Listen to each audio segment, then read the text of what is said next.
100 बार गिरेंगे फिर भी हम चढ़ाई करेंगे इस पर। इसका अभ्यास है हमको नष्ट करने का। तो आज से हम प्रण लेते हैं कि तू हमें कितनी बार गिराएगा। अविनाशी का बच्चा हूं, अविनाशी ही हूं। शरीर बदलते रहेंगे लेकिन हम तेरे को देख लेंगे एक दिन तुम जीत जाओगे। ये घबराने वाला मार्ग नहीं, डरने वाला मार्ग नहीं, उदास होने वाला मार्ग नहीं। 100 बार गिरो फिर भी पीछे मुड़ो मत, अगला कदम आगे बढ़ाओ, जीत जाओगे। वैभव पतंगे जी महाराष्ट्र से। जय स्वामी सामर्थ। राधा वल्लभ श्री हरिवंश। महाराज जी आपके चरणों में कोटि कोटि प्रणाम। महाराज जी ये काम क्रोध आदि विकार मेरे पूर्व अभ्यासवश भगवत चिंतन नाम जप में बाधा उत्पन्न करते हैं और प्रयास करने पर भी उनका चिंतन कुछ समय बाद होने ही लगता है। महाराज जी कृपया मार्गदर्शन करें, कैसे इनसे मैं मुक्त हो पाऊंगा। आपकी जब बात इतनी समझ में आ गई है कि प्रयास करने पर कुछ समय बाद उनका चिंतन होने ही लगता है, मतलब कुछ समय आप बचा पा रहे हैं अपने आप को, तो आप समझो ऐसे महान विश्व विजयी त्रिभुवन विजयी अगर काम से कुछ मिनट आप अपने को बचा पा रहे हैं तो आप समझो आपको युक्ति मिल गई जिससे आप उस पर विजय प्राप्त कर लेंगे। ऐसा अपने को असमर्थ नहीं होना, क्योंकि वो बहुत पुराने से हमको पटकते चले आ रहे हैं, हमें परास्त करते चले आ रहे हैं, तो हमारा स्वभाव बन गया है हारना। नहीं हारना, हम प्रभु के जन हैं, हमारे पास प्रभु का नाम है। अगर प्रभु के नाम का, तो फिर ये काम क्रोध लोभ मोह मद मत्सर, आप पहले इनकी आंतरिक बात को समझिए। इनका निवास, जैसे किसी दुश्मन को मारना हो तो उसका निवास खोजे, उसकी कमजोरी खोजे, तभी तो उसको परास्त किया जा सकता है। तो काम का निवास जानते हो कहाँ है? अहंकार पर, देहाभिमान पर काम का निवास। अंतःकरण में 4 करण है, मन बुद्धि चित्त अहंकार। इस अहंकार में मैं पुरुष हूं, मैं स्त्री हूं, मैं भोगता हूं, मैं करता हूं, ये इसकी भूमि है, इस पर ये टिकता है और ये निरंतर नहीं कहीं वास कर सकता। भगवान के वचन है, मात्रा स्पर्शास्तु कौन्तेय शीतोष्ण सुख दुखदा आगमा पाइनो अनित्यास तास्ते तिक्षस्व भारत। भगवान करें आगमा ये आता जाता है, कहाँ आता जाता है? अहंकार में आता जाता है। इसके घर का दरवाजा बंद करना पड़ेगा आने का।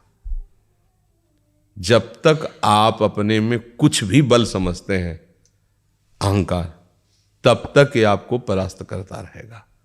और जिस दिन आप निर्बल होकर प्रभु की शरण में इस अहंकार को समर्पित कर दिए, फिर किसी की ताकत नहीं कि आपको परास्त कर सके। और ये निर्बलता तभी आएगी जब आप नाम जप खूब करेंगे। महाराज अभी 4-5 दिन हो गए नाम जप में खंड पड़ रहा है महाराज। देखो 4-5 दिन की बात कहते हो, अगर 4-5 जन्म में अभ्यास ठीक हो जाए तो बहुत बड़ी बात है। अनंत जन्मों से बिगड़ेल मन अगर 4-5 दिन से अभ्यास ले रहा है, कोई बड़ी बात। आप पहले गंभीरता समझो। ये उकताए हुए कमजोर पहलवान जानते हो क्या करता है? जब अखाड़े में जाएगा तो पूरी की पूरी ताकत तो 2 मिनट में दिखा देगा, फिर इसके बाद धम्म से नीचे गिर जाएगा। जोरदार पहलवान क्या करता है? पहले जाकर सामने वाले को केवल संभालता है, उसके हर दांव का काट मारता रहता, फेंकता नहीं। पहले उसको थकाता है, फिर जब देख लेता थक गया तब वो अपने दांव पे चढ़ा के मारता है, तो वो विजयी होता है। कभी भी अच्छा पहलवान एकदम जाके अपनी सारी बातें पेश नहीं कर देगा युद्ध में कि वो कला कौशल दिखा, नहीं, उसको शत्रु पक्ष को निर्बल करना है। तो हमारे पास हम ऐसे ही हम कमजोर हैं, एकदम पूरी ताकत लगा देते, फिर काम आया तो बोले अब वो जो आया वो करवा ले गया, अब हम क्या करें? ऐसे नहीं, पहले उसको रोकना सीखो। हमें परास्त नहीं करने की बात सोचनी, पहले हमें उसको सहना सीखना है। उसका वार आ रहा है, यम ही न व्यथ्यन्ते पुरुषम पुरुषर्षभ सम दुखा सुखा धीरम स्वमृतत्वाय कल्पते। ये सूत्र केवल याद करने के नहीं है, जीवन में उतारने के। काम आ रहा है, क्या आ रहा है लेके? वासना। क्या वासना? स्त्री शरीर तो पुरुष शरीर संबंधी आकर्षण, पुरुष शरीर स्त्री संबंधी या जनेन्द्रीय संबंधी आकर्षण, उसके पास दूसरा पावर नहीं है। अब उसको हमें देखना है कि धर्मयुक्त है या अधर्मयुक्त। अगर धर्मयुक्त है, गृहस्थ है, हम कहीं विवश हो रहे हैं तो उसमें कोई पाप नहीं है, तुम्हारे घर का सूत्र है, गृहस्थ धर्म में हो। नहीं है, अब हम उसका जो आवेश आ रहा है काम का, राधा राधा राधा यम ही न व्यथ्यन्ते। हे पुरुषों में श्रेष्ठ, जो उस व्यथा को सह जाता है, व्यथित इतना नहीं होता कि पागल हो जाए, वो परम पद का अधिकारी होता है, तो हमें सहना पड़ेगा ना। हमारे अंदर काम आ रहा है राधा राधा राधा राधा राधा राधा, वो कह रहे यहाँ चलो, ये देखो, ये खाओ, ये पियो, हर बात अनसुनी, नहीं मान रहे। अब वो हमारा क्या बिगाड़ लेगा? बोलो क्या बिगाड़ लेगा? अब हम उसको इतना प्यार करते हैं कि दुश्मन ही नहीं मानते। वो कहता है वहां चलो, हम खड़े हो जाते हैं। वो कहता है ये करो, हम कर देते हैं। वो कहता है ये देख लो, हम देख लेते हैं। वो कहता है सूंघ लो, हम सूंघ लेते हैं। वो ये छू लो, हम छू लेते हैं। अब हम उस पर विजय प्राप्त कर पाएंगे? हम दुश्मन के इशारे पे चल रहे हैं। हम विजय प्राप्त करने के लिए पहले आप अपना पक्ष दृढ़ कीजिए, ये हमारा दुश्मन है, ये हमको भगवान से विमुख करने में पूरा का पूरा जोर जन्म जन्मांतरों से लगाता रहे। अब हमको लड़ना है, हमारे पास बल है, भगवान नाम। हाँ, नाम रूपी जहाज में चढ़ गए, पार हो गया बहुत समुद्र से।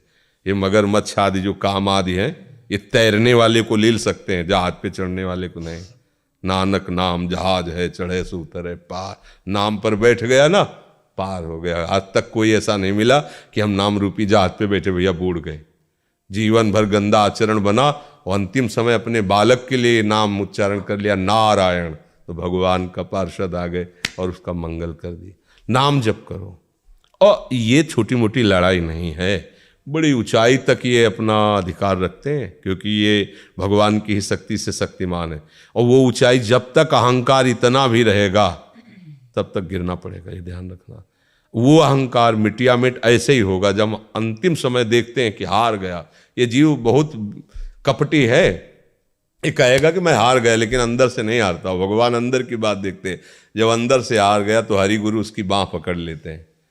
फिर गुरु मेहरबान, चेला पहलवान, कोई उसे परास्त ही नहीं कर सकता, कोई परास्त नहीं। ऐसा नहीं कि ये काम क्रोध केवल आपको ही सताए हैं, ये संतों को तो आते ही नहीं हैं या आए ही नहीं हैं।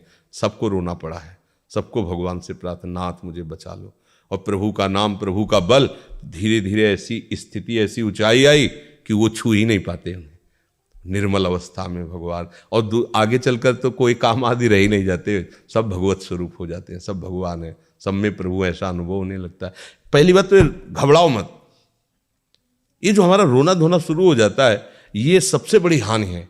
शत्रु पक्ष के लिए तुम इतने कमजोर हो गए हो। अरे भाई ऐसा नहीं, हम भगवान के बच्चे हैं यार, मतलब ऐसा क्या? वो भगवान की शक्ति से शक्तिमान होकर त्रिभुवन में झंडा फहरा रहा है और हम भगवान के बच्चे होकर रो रहे हैं यार, कैसे? मतलब हम भगवान को अपना नहीं माने, इसीलिए सच्ची बात है। जिस दिन आप अपने गुरु के हो जाओगे, भगवान के हो जाओगे, तो आपके अंदर एक तेज आ जाएगा, एक शक्ति आ जाएगी, सबसे लड़ने की सामर्थ्य आ जाएगी। साधु अकेला होता है, पूरा संसार एक तरफ होता है। सच्ची बात वाले में जो सत्य मार्ग के साधु हैं, अकेला होता है। हर संसार का व्यक्ति, वस्तु, स्थान उसको परास्त करने के लिए होता है, और वो अपने चिंतन को सबसे समेट कर एकमात्र भगवान में लगाता है। तभी जयति जयति जग उच्चरे, तभी उसको नमस्कार करते, उसे प्रणाम करते हैं। तो वो तुम भी बन सकते हो, गृहस्थ में होते हुए भी वैसे बना जा सकता है।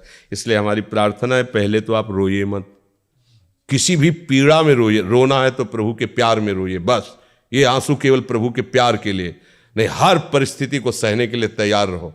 भगवान के जन हो, ऐसे छोटी मोटी बात आई रो दिया बच्चों की तरह नहीं। 100 बार गिरेंगे फिर भी हम चढ़ाई करेंगे इस पर। इसका अभ्यास है हमको नष्ट करने का।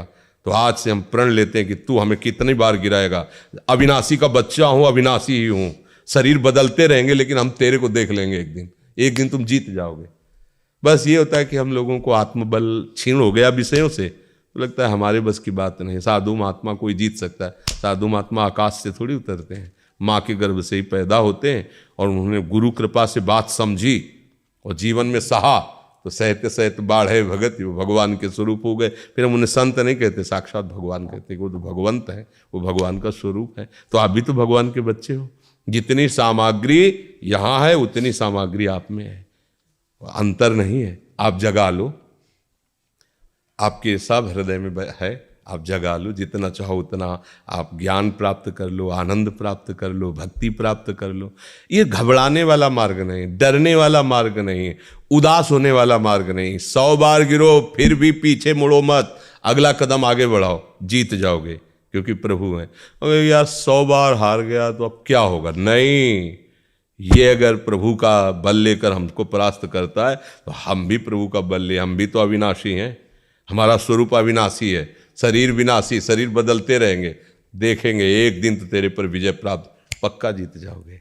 अगर जीत न जाते तो शास्त्रों में ऐसा न लिखा होता, साधु महात्मा ऐसे ना होते। इसलिए अच्छे से देखो, आप छोटे छोटे बच्चियां, भगवान का कोई मनोरंजन नहीं, भगवान का आश्रय लेकर रूखा सूखा जो बनते हैं खाते रात दिन। अभी देखो पाठ में लगी, संस्कृत का ग्रंथ है राधा सुधा निधि, इतनी इतनी बच्चियां हैं, बड़े बड़े संस्कृत के ज्ञान रखने वाले भी चूक कर देते हैं, वो ऐसा ग्रंथ है महामहिम, और उसको देखो बच्चे गा रहे हैं।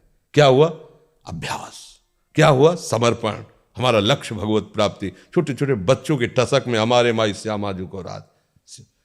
अब हम उसी मन को गलत आचरणों में लगा दिया, तो अब जवान हुए तो अब गलती हम पर राज्य कर रही। हमारी तो गलती हुई ना, हम गलत जगह लगा दिया तो अब हमारा अभ्यास गलत हो गया। हमको अभ्यास सुधारना है, बिल्कुल घबराना नहीं।